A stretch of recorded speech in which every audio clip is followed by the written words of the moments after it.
আমি আবারও নিয়ে চলে এসেছি স্মিটেনের প্রোডাক্টগুলো রিভিউ নিয়ে। সেগুলো আমি ইউজ করে একে একে তোমাদের সাথে শেয়ার করব। প্রথমেই ইউজ করছি ডট অ্যান্ড কি এর ময়েশ্চারাইজার, যেটা সামারের জন্য ভীষণ ভালো। তারপরে রিকোডের একটি ব্লাশ, যেটার কালারটা জাস্ট ওয়াও, খুব সুন্দরভাবে ব্লেন্ড হয়ে যায় আর এটা খুব ভালো পিগমেন্টেড।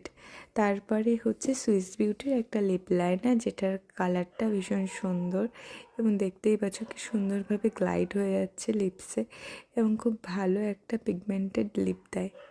এরপর ইউজ করে নেব জাস্ট ডার্বের একটি লিপ গ্লস, যেটা ভীষণ শাইনি এবং এটার শেড নাম্বার হচ্ছে গ্লিমারিং কোকো। আর এই লিপ কম্বোটা না আমার বেশ ভালোই লেগেছে, বেশ সুন্দর।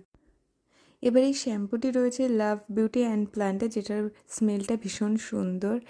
আর এই কিউট লিপস্টিকগুলো রিভিউ দেখার জন্য stay tune for my next video.